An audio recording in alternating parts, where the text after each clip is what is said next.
這個動作如果要你學，你會怎麼做？跟着我手腳同步模仿嗎？但这樣只會越學越亂，手腳不協調。我跳了30年舞，一直站在老師的角度教動作。在前段時間，我入門學習弗拉明戈，徹底體驗了一回零基礎學生學動作時的不知所措，才明白原來一個動作從不會到流暢的跳出來，需要一步步完成8個關鍵步驟。搞定前3步，你就可以不再卡住。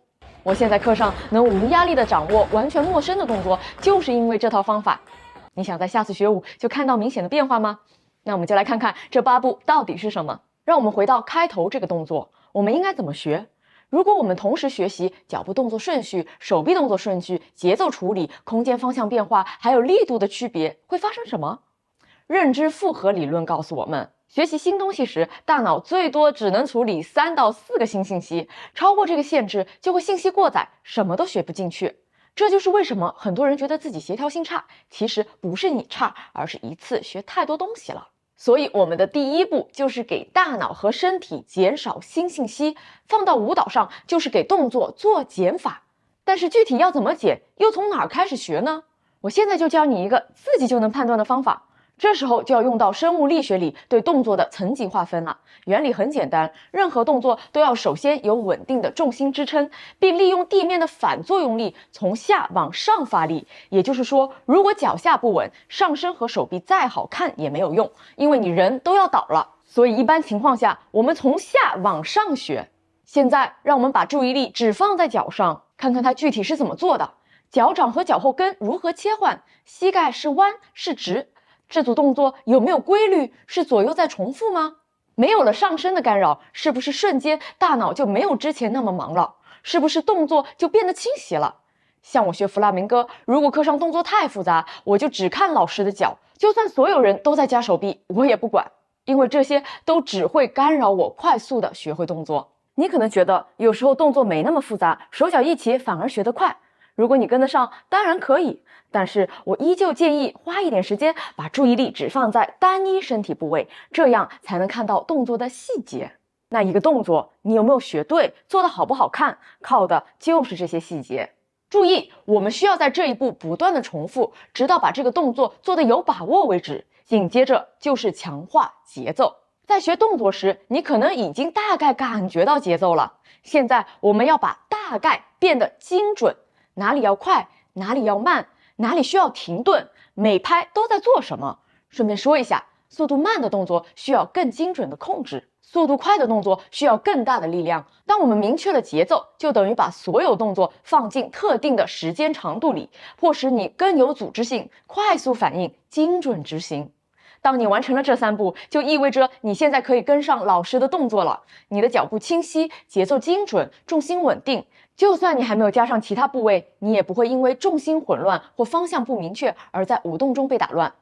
很多時候，無論是線下課還是學視頻，你不一定能得到每個動作的逐步拆解，所以主動觀察、分析動作的能力就特別重要。這樣我們就能高效地分配注意力，來更快地學習。當然，如果有人能根據你獨特的身體節奏，給予針對你的動作指導和拆解，實時給你反饋，哪裡需要加強，哪裡是你的重點，你的進步會更快更輕鬆。這正是我在做的，專為30到65歲的舞蹈零基礎女性設計。感興趣的朋友可以點擊視頻下面的鏈接來了解詳情。那現在呢，我們就要開始做加法了。下面5步加法具體都是什麼？又應該按什麼順序才能循序漸進，不讓自己亂了陣腳呢？讓我們首先搞定上身的動作，通常是手臂、軀幹和頭。但等等，可別立即把它們跟腳步加在一起。我們得先明確上身單獨的動作。手臂的動作尤其要注意它的形狀，以及它在空間中形成的線條。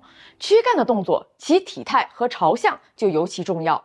和腳步一樣，上身的動作搞清楚了，就要配上節奏。具體怎麼做，跟第3步一模一樣。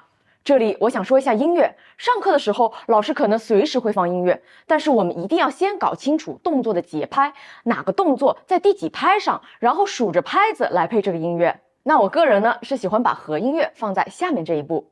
第6步就是以之前建立好的節奏型為向導，讓手腳在正確的時間相遇共舞，精準的把它們配在一起，也就是動作的協調。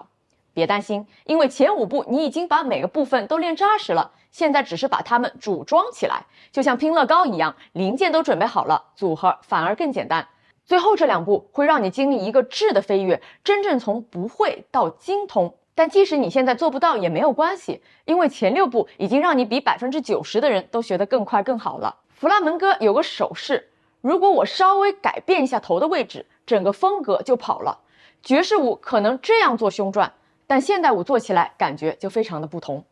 舞蹈靠的就是這些細節的處理，讓風格文化看起來完全不同。所以第7步就是觀察老師或原版的示範，做出這些細節。給大家一個捷徑，試着觀察頭部位置和軀幹的體態，它們能讓一個動作的風格瞬間變成另一個風格。最後再讓我們看看原版在舞動時的態度，它處在什麼狀態？